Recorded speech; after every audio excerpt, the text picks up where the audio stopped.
Do numbers decide who gets to breathe? The question was so small it should have vanished under the noise of the station, but Ethan Cole heard it anyway. Helios 9 was never quiet. Its air recyclers hummed through the walls like a tired heartbeat, cargo rails clanged somewhere behind the steel ribs of the concourse, and above it all the registry screens kept ticking upward in pale blue columns, counting labor, calorie use, oxygen allotment, compliance. Counting everything that could be turned into a number.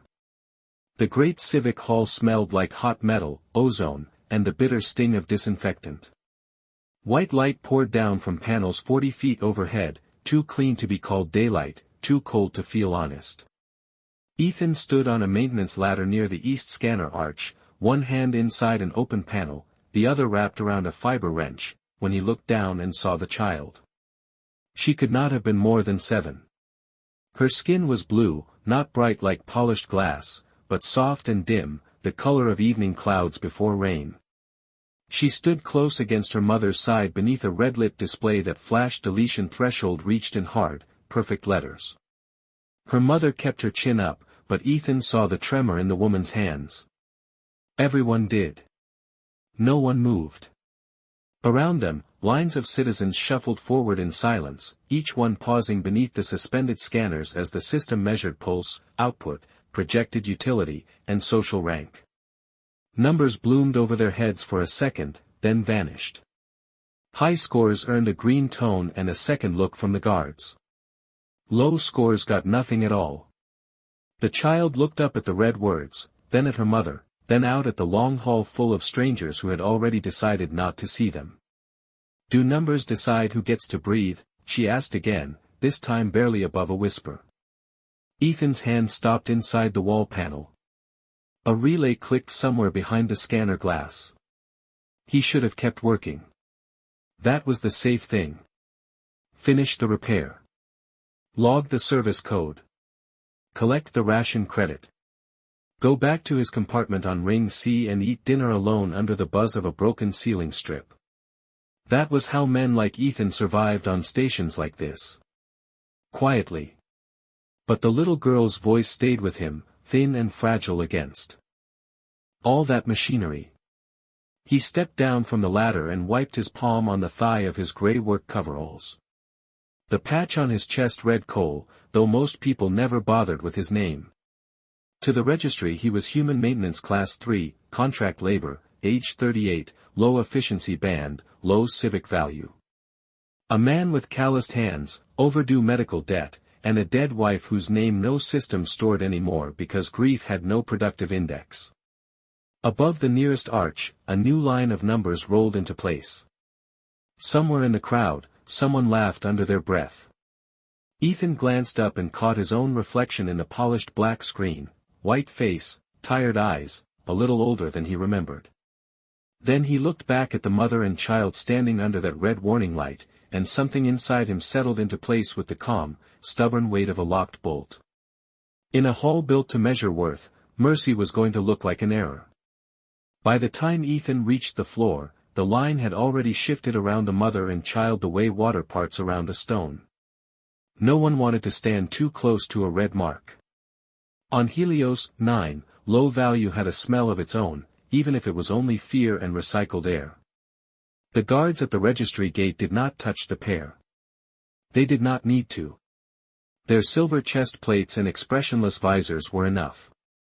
A soft tone sounded above the scanner arch, then the system repeated its judgment in a voice smooth as polished glass. Household utility below station minimum. Oxygen extension denied. Nutritional access reduced. Review closed. The little girl stared at the speaker as if it might change its mind if she looked hard enough. Her mother did not look up at all. She was trying to keep her back straight. Ethan recognized that kind of posture. It was what people wore when they had run out of choices but still wanted to keep one thing for themselves. Dignity. He had seen it in hospital corridors on Earth. He had seen it in docking bays, ration lines, and labor courts. He had seen it in the mirror the week they told him Lena's treatment credits had expired. He set the fiber wrench on the lip of a service cart and stepped toward the scanner arch. before he could talk himself out of it.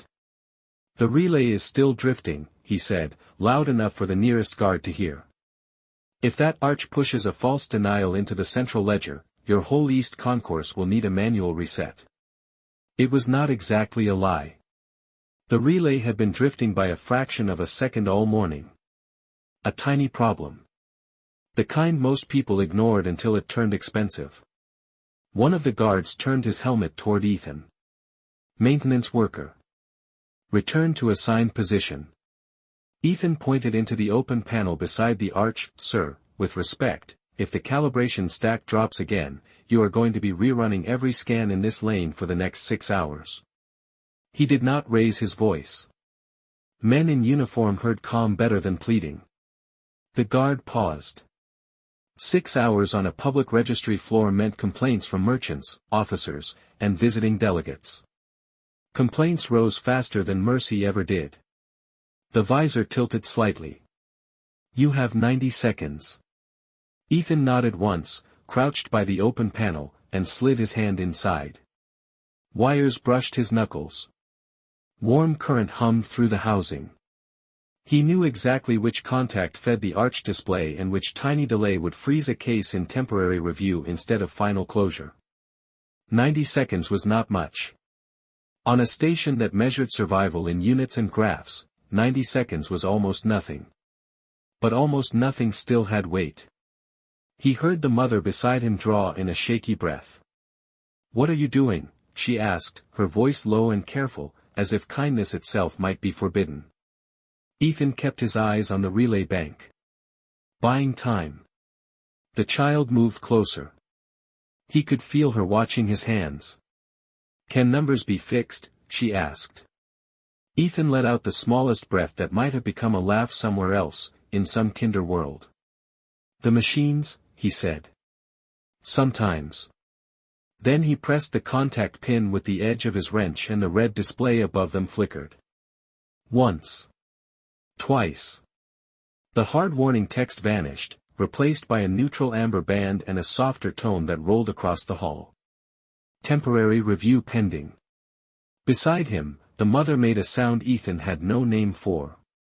Not relief. Relief was too easy. It sounded more like someone remembering how to stand after kneeling too long. Across the concourse. The crowd slowed. Heads turned. An amber status in place of a deletion mark was not supposed to happen without authorization from someone far above a maintenance deck. Ethan rose to his feet, and that was when the hull changed. He felt it before he saw it. The shift in air. The sudden hush. The kind of silence power makes when it walks into a room. Valeth did not rush, and that was the first thing Ethan noticed about her. Everyone else on Helios 9 moved according to alarms, deadlines, and numbers falling off screens, but she crossed the civic hall as if time adjusted itself to make room. The silver-white floor reflected her in long, clean strokes of light. Her skin carried that deep blue tone he had seen from a distance on station officials before, but never this close, never with that strange softness beneath the shine of authority. She was tall, a little over 6 feet, wrapped in a dark formal coat threaded with faint lines of living gold that pulsed like quiet circuitry along the seams. No weapon showed at her side. She did not need one. Power announced itself in other ways. In the silence ahead of her. In the way the guards straightened. In the way the registry clerks suddenly stopped pretending not to watch. Ethan felt the wrench still in his hand and set it down on the service cart with deliberate care. The amber review light above the scanner arch continued to glow, gentle and impossible. Valeth stopped 3 feet from him and lifted her eyes to the display, then to the open panel, then finally to Ethan. Her gaze was not angry. That would have been easier. It was precise, cool, and so steady it made him aware of every stain on his coveralls, every crack in the skin across his knuckles. "You altered a registry outcome," she said. Her voice was low and level, almost quiet, but it carried across the hall anyway. "Temporarily," Ethan answered. The relay was unstable. It was a small answer, built for survival. Her eyes did not leave his face. They were brighter than he expected, pale at the center, like light seen through glacier ice. Do not insult me by pretending this was an accident. Around them, the hall held still. The mother had drawn her child close, one protective hand over the girl's shoulder. As if the sound of this woman's voice alone could decide the rest of their lives. Ethan looked past Valeth for half a second and saw the child watching him. That made lying feel cheap.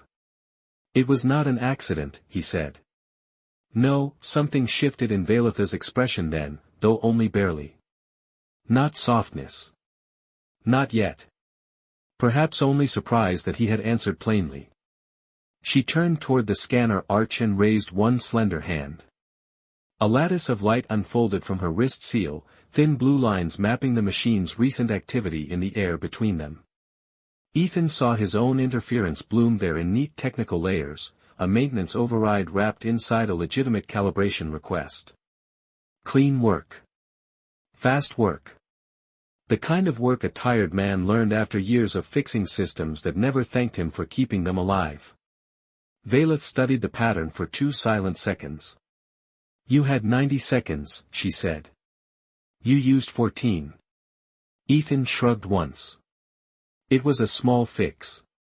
No, she said, and now the word came colder. It was not. She dismissed the hologram with a flick of her fingers, and the blue lines dissolved into the station air like frost under heat. Then she looked past him to the mother and child beneath the amber band. Her face did not change, but Ethan saw something in her posture tighten, as if 2 thoughts had collided behind those calm eyes and neither one had won. Do you understand, she asked, turning back to him, that systems fail the moment sentiment enters them? Ethan glanced at the little girl. She still had not taken her eyes off the display, as if amber itself were a miracle. When he answered, his voice stayed quiet. Maybe, he said. But people fail when mercy leaves them. For the first time since she arrived, Valeth said nothing at all. And in the white, humming heart of Helios 9, that silence felt heavier than any verdict. The hall did not breathe again until Valeth turned away from him. It was a small motion, almost elegant, but the effect moved outward through the concourse like a pressure wave under steel. Clerks lowered their eyes to their terminals. Guards reset their stance. Citizens in line remembered how to stand still. Only the amber band above the scanner remained unchanged, soft and stubborn against all that polished authority. Valeth stepped toward the mother and child with the same measured calm she had brought to Ethan, but up close the difference between power and fear looked almost painful. The child pressed closer to her mother's side. The mother bowed her head by instinct, not respect, and Ethan hated that he understood the difference. Valeth stopped an arm's length away. State your household designation, she said. The mother answered without lifting her eyes. Unit 17C, lower ring access, food processing support, dependent count 1. Her voice was controlled, but Ethan could hear the strain behind it, the effort of keeping herself from sounding afraid in a place designed to teach fear as obedience. A translucent display unfolded from Valeth's wrist again, pale blue and perfectly silent. Lines of data moved across her face. Oxygen debt. Reduced labor score. Missed quotas. Medical petition denied. Dependent flagged for low projected return. Every number neat. Every judgment clean. It would have been easy to call the whole thing efficient if you did not have to look at the child while it happened. Ethan stayed where he was beside the service cart, close enough to hear, far enough to remind himself that he had already stepped further than was wise. The little girl looked up at Valeth, then at the floating data, then back at her mother. Are we bad numbers? She asked. This time no one laughed. The question landed under the white lights and sat there, bare and impossible to ignore. Valeth's hand paused over the display. For the first time since she entered the hall, Ethan saw something like uncertainty touch her face and vanish. It was quick, like light flickering across deep water, but it was there. You are under review, she said at last. It was the kind of answer systems liked. Precise. Empty. Safe. The child accepted it because children often accepted the shape of words before they understood what had been left out of them. Her mother did not. Ethan could see it in the set of her mouth. She had heard enough official language to recognize a wall when one was placed in front of her. Then a chime sounded from the upper registry ring. Not an alarm. Worse. A priority advisory. 3 screens across the chamber shifted from blue to white, and a formal message scrolled over the civic crest: energy balance review in progress. Low priority districts. Subject to immediate access adjustment. A murmur moved through the waiting lines. Tiny at first. Then wider. People on Helios 9 knew how to read soft words. Immediate access adjustment meant doors that did not open, vents that thinned, meals that did not arrive. It meant survival rewritten by committee language. Ethan felt a cold line move through his chest. The mother saw it too. Her free hand tightened around the child's shoulder. "Please," she said, and the word was barely audible, worn thin from being used too often in places that never rewarded it. She was not speaking to Ethan. She was not even speaking to Valeth alone. She was speaking to the room, to the screens, to whatever remained in the universe that might still hear a plea before it became a statistic. Valeth turned her wrist display off. The blue light vanished from her fingers. The hall grew brighter and somehow more merciless without it. She looked at the advisory overhead for one long second, then back to the mother, then finally toward Ethan. He did not know what she saw when she looked at him. A rule breaker. A maintenance worker with low station value. A human foolish enough to interfere. But something in her gaze had changed. Not softened. Sharpened. As if the problem in front of her had grown larger than procedure and she had only just realized how large. Ethan reached for his wrench again, not because he needed it, but because it gave his hand something steady to hold. Above them, the white message continued to scroll in calm official text while the child stared up at it, trying to understand why the words that threatened her life sounded so polite. The advisory stayed on the overhead screens for 11 full seconds before the hall began to move again, and in those 11 seconds Ethan understood something Helios 9 had been trying very hard to hide. Fear did not arrive with sirens here. It arrived in polished language, in white letters, in phrases that sounded responsible while they quietly made room for suffering. He had seen the same trick on Earth in hospital billing notices and contract terminations, but the station had refined it into an art. Around him, citizens checked their wrist tags, glanced at door indicators, recalculated distances to elevators and oxygen ports. Nobody shouted. Nobody argued. They simply started measuring their chances. Valeth looked up at the scrolling message until the reflected white text cut across her blue skin like frost. Then she turned and walked away from the mother and child without a word. For one hard second Ethan thought that was the answer. Procedure first. Compassion deferred. The old order sealing itself again. But she did not leave the hall. She crossed to the central registry pillar, placed her palm against a black glass control plate, and spoke in a tone so low Ethan could not hear the words. The pillar lit from the inside. Rings of pale light climbed through it, floor to ceiling, like a spine waking up. Data spread outward across the surrounding monitors. District maps. Energy routes. Population tiers. Priority ladders. Everything clean. Everything ranked. Ethan watched her face as the numbers moved. She was reading quickly now, not as an official performing certainty for a crowd, but as someone searching for the shape of a lie she had not wanted to find. He knew that look too. It was the face people made when reality stopped matching what they had been told to trust. The mother remained where she was, still and guarded, one arm around her daughter. The child leaned her cheek against her mother's side and stared at the bright maps with the solemn attention only children could give to things they did not understand but already feared. Ethan stepped away from the service cart and moved closer, not enough to startle them, only enough that they could see he had not decided to disappear. The mother noticed. "You should go," she said quietly. "You already did more than you should have." Ethan glanced at the nearest corridor. It led toward the maintenance shafts and safer air. Toward anonymity. Toward the small, lonely kind of survival he understood very well. He shook his head. "Not yet." She studied him for a moment, as if men who stayed were rare enough to deserve a second look. "My name is Sira," she said. "This is Nemi." The little girl looked up when she heard her name. Her eyes were darker than Vailitha's, soft and uncertain, and Ethan felt the old ache in his chest that came whenever the world placed a child inside machinery too large and too cold to care. "Ethan," he said. Nemi looked at his coveralls, the wrench in his hand. "The ladder beside the arch, are you important here?" she asked. The question might have stung on another day. On Helios 9, it felt almost scientific.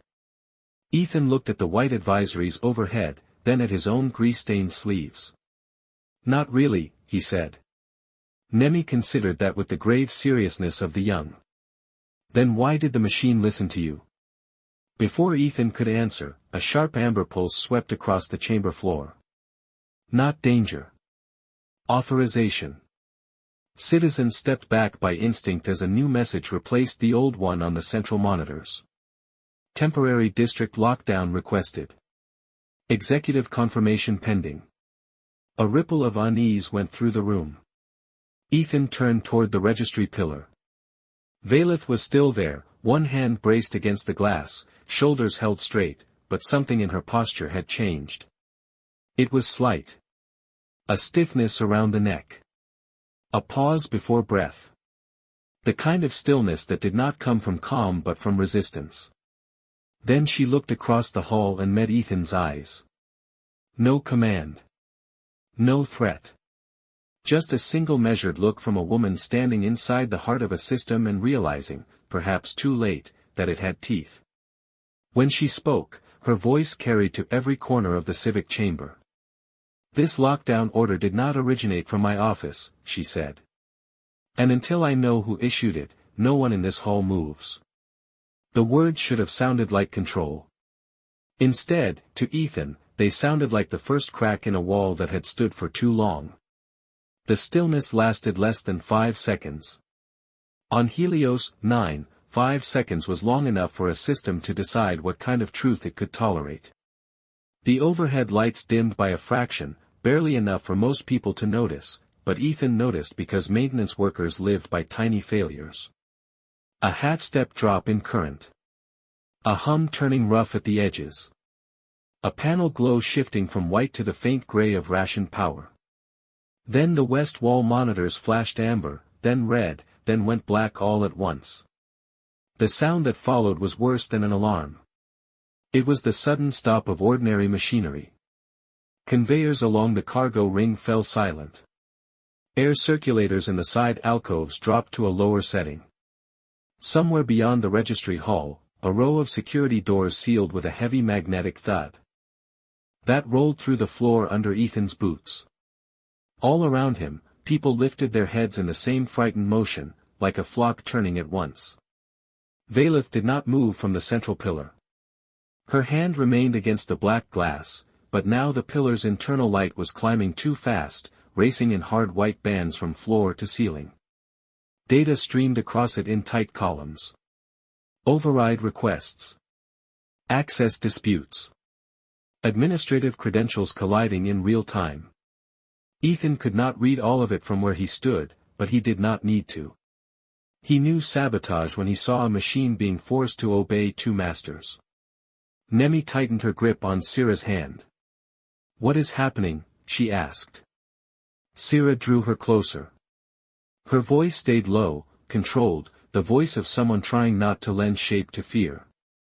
"I do not know." Ethan did. Not all of it. Not the names or offices. But he knew enough. Whoever had issued the lockdown had done it fast, from somewhere high in the chain, and they had chosen this moment because the hall was full of low-priority citizens.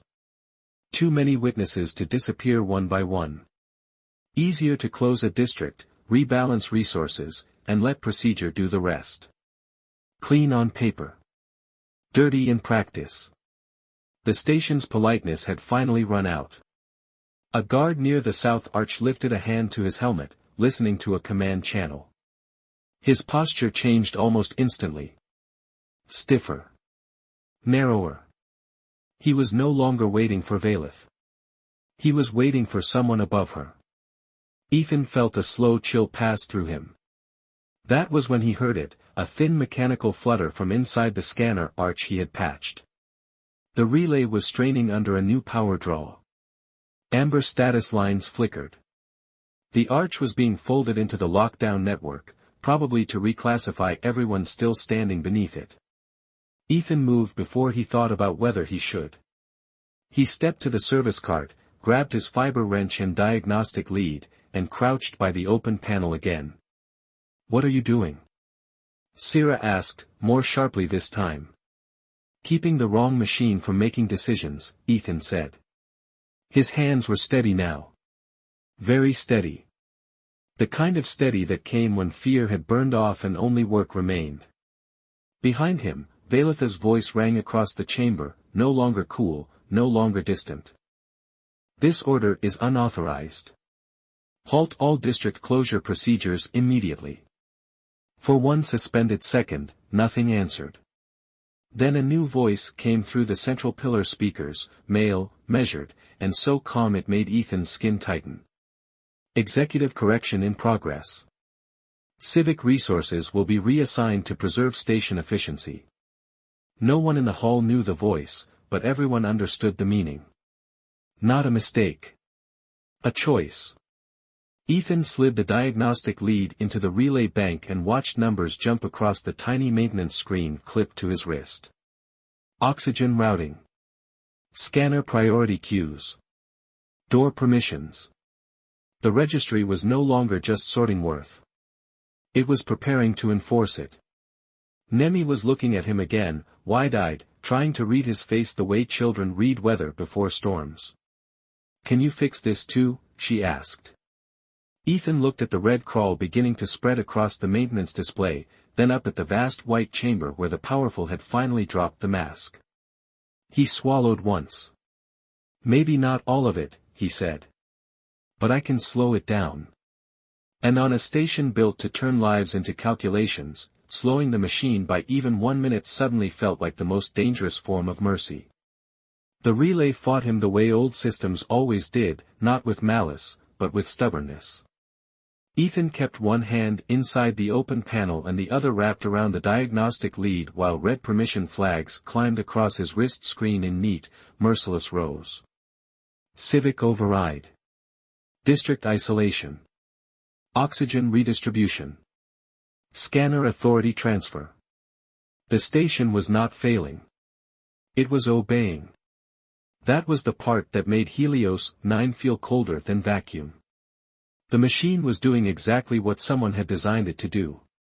Around him, the hall had begun to fracture into human rhythms and alien ones, fear pressing against discipline. Citizens stepped back from the scanner lanes. A clerk abandoned her terminal. One of the guards near the south arch took 2 measured steps toward the mother and child, then stopped when Valeth turned her head. She did not raise her voice this time. She only looked at him, and whatever he saw in her face was enough to make him hesitate. The central pillar flared white behind her, washing the long chamber in a pale, surgical glow. Ethan heard the soft static hiss of overloaded circuits above the ceiling panels. And knew the station was rerouting more than doors and air. It was preparing the civic hall to become a sorting chamber. Sierra must have understood some part of that too, because her hand found Nemi's shoulder and did not let go. "Tell me where to stand," she said to Ethan, and the trust in her voice hit him harder than fear ever could. Men like him were not used to being trusted in places like this. He glanced at the scanner arch, then at the service corridor 10 yards to the left, half hidden behind a frosted maintenance partition. "If I say move, go there," he said. Stay low. Keep Nemi close. Nemi looked between them. Are we leaving? Ethan wanted to tell her yes. He wanted to tell her this would end with open doors and clean air and some decent corner of the universe proving itself worthy of a child's faith. Instead he looked at the deepening red on his screen and answered with the most honest mercy he had left. Soon. At the center of the hall, Valeth drew her hand away from the pillar and faced the crowd. The gold lines woven through her dark coat glowed brighter now, fed by executive access the rest of the station could feel but not name. Listen to me, she said, and this time the chamber obeyed before she finished the second word. Her voice carried with a force that had nothing to do with volume. This hall is under contested authority. Any classification changes issued in the last 2 minutes are invalid until verified. A flicker of hope moved through the room, fragile and dangerous. Then the unknown male voice returned through the pillar speakers, still calm, still polished, still certain that courtesy could hide cruelty. Executive Heir Valeth has exceeded procedural scope. Transfer of civic control is now in effect. Ethan looked up sharply. Executive Heir. The words landed harder than the lockdown alert. Across the hall, Syrah's expression changed. Even the guard seemed to pull inward, caught between instinct and rank. Valeth did not deny it. She stood under the white light like someone who had just been named in public for the first time in a way that mattered. Not a registry official. Not a supervisor.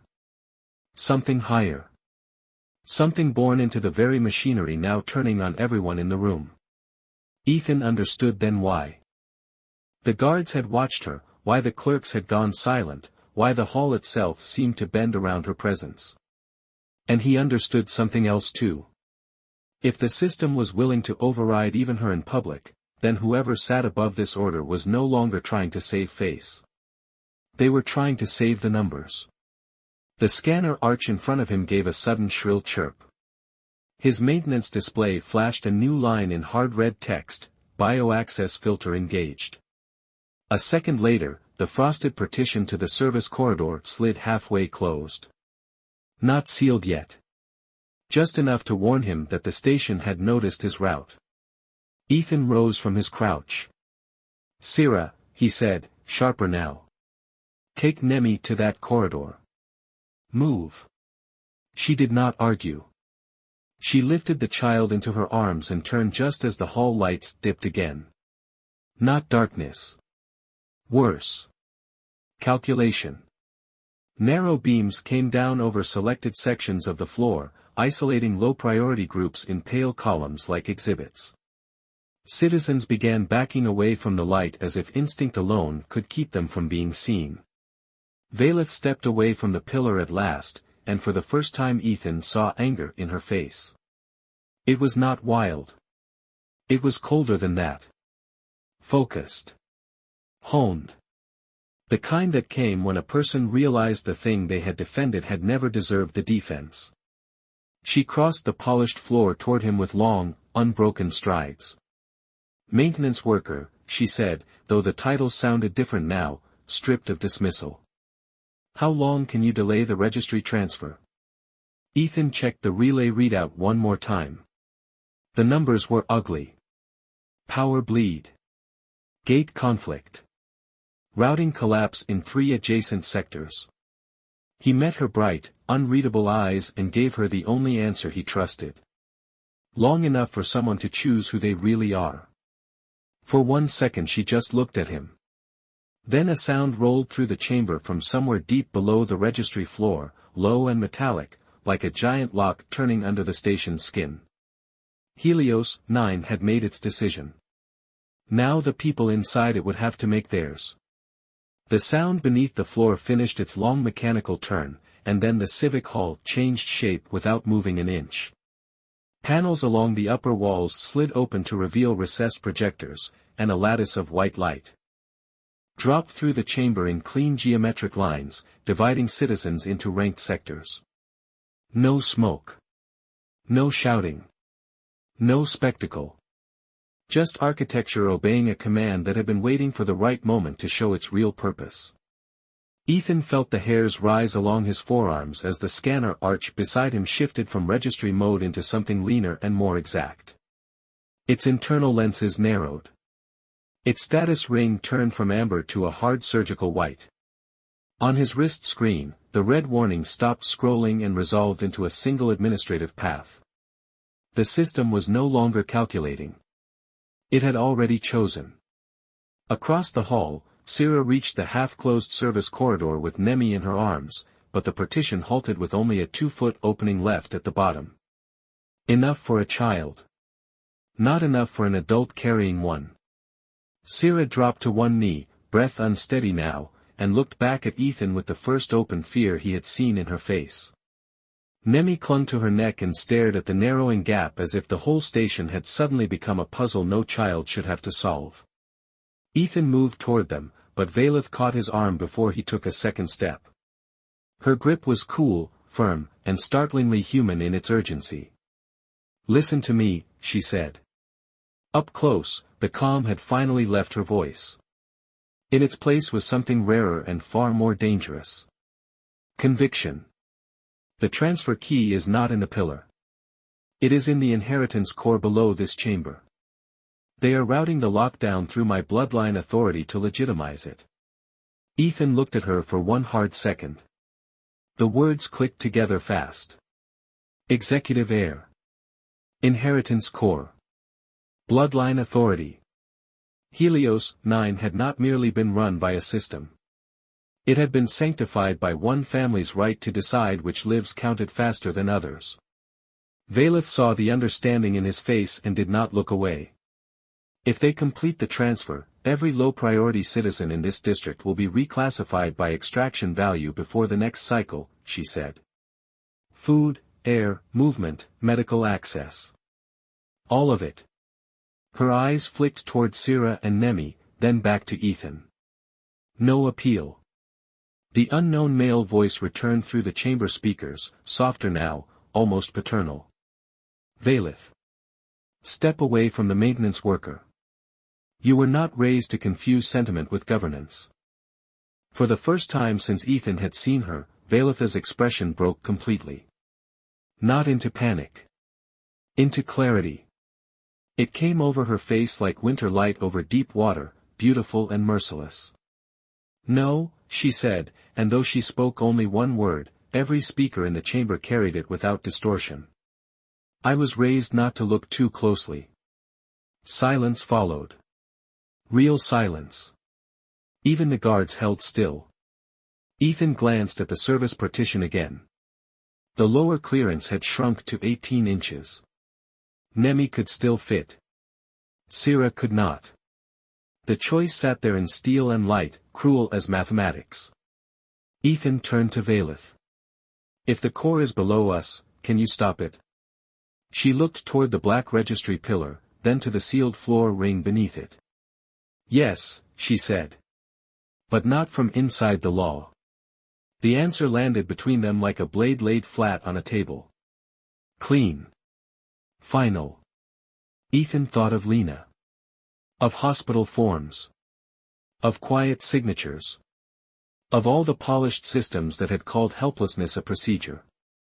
Then he looked at Sira trying to soothe a child while pretending not to shake, and the decision felt old somehow, as if he had been making it his whole life in smaller rooms with smaller stakes. Then do not use the law, he said. Valeth stared at him. Around them, the white lattice brightened. Citizens in low-ranked sectors were now fully isolated in narrow columns of light while the upper tiers remained in open illumination, a visual sermon on worth delivered by architecture itself. The speakers crackled once, and the male voice returned with something new beneath the polish. Irritation. You would sacrifice inheritance for labor stock independence? Valeth lifted her chin. The gold threads in her coat burned brighter, tracing her frame like live circuitry. No, she said. I would sacrifice inheritance for dignity. Ethan felt something in the hall shift at those words, not in the machinery but in the people. A clerk near the north terminal stepped back from her console. One of the guards lowered his weapon hand. Sira looked up. Even Nemi, small in her mother's arms, seemed to sense that the room had stopped pretending. Vailith released Ethan's arm and crossed to the central pillar one last time. This time she did not place her palm gently against the glass. She pressed her hand flat with the force of a vow. The pillar ignited from within, white turning gold, gold turning blue, data spiraling upward in vast luminous bands that reflected in every polished surface of the hull. Ethan's wrist screen went dark for half a second, then flared back to life with a new message in plain maintenance text: primary authority contested. Core access open. He looked up just as the floor ring around the pillar separated with a deep magnetic sigh, revealing a circular shaft descending into light. Vailith turned toward him, and in that moment she no longer looked like an official or a symbol or a distant daughter of power. She looked like someone who had finally chosen what losing was for. "Get the child through that corridor," she said. "I will break the counting machine." The shaft answered Vailith's command with a rising column of blue-white light that painted the whole civic hall in colors no one could pretend were neutral anymore. Ethan did not waste the moment. He crossed the polished floor in 3 fast strides and dropped beside Syrah at the service partition. The opening had narrowed again, now barely 16 inches at the base, just enough for a child to slide through if she did not panic. Nemi looked from the gap to her mother, then to Ethan, and for the first time since he had seen her under the registry arch, she did not ask a question. Children knew when answers had become too expensive.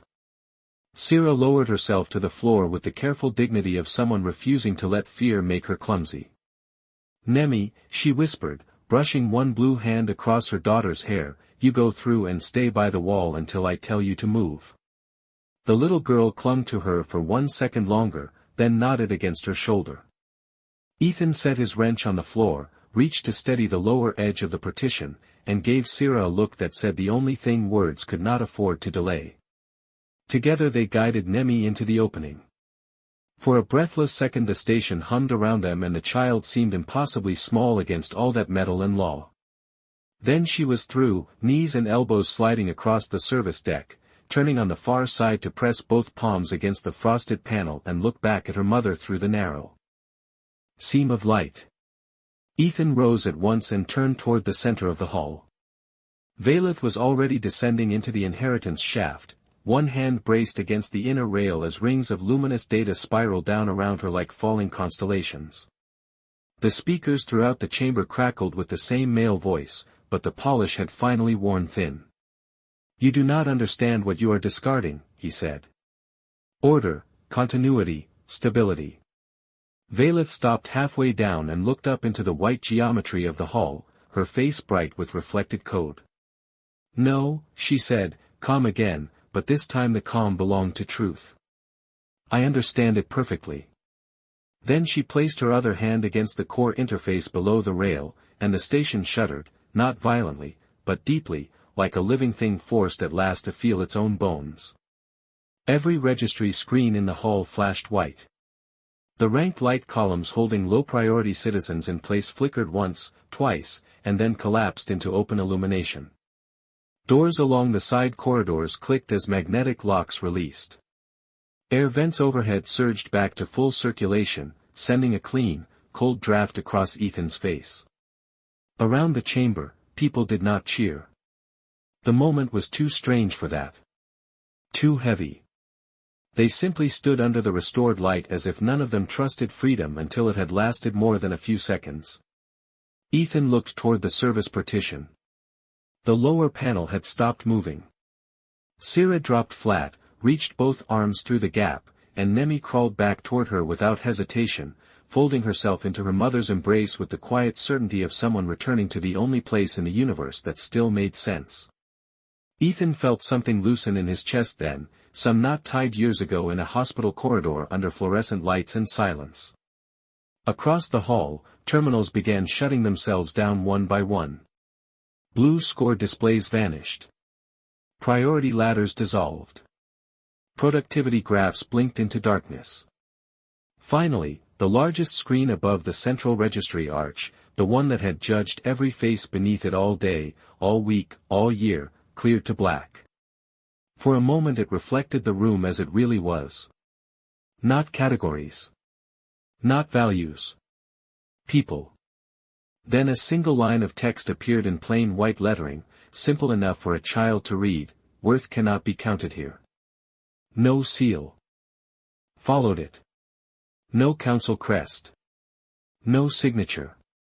It did not need one. Ethan stood very still, grease on his sleeves, fatigue in his bones, and watched the sentence shine over a hall that had forgotten how to look away. A minute later the inheritance shaft dimmed. Valeth rose back into view slowly, not lifted by ceremony but by the service platform hidden within the core. The gold lines in her coat had gone dark.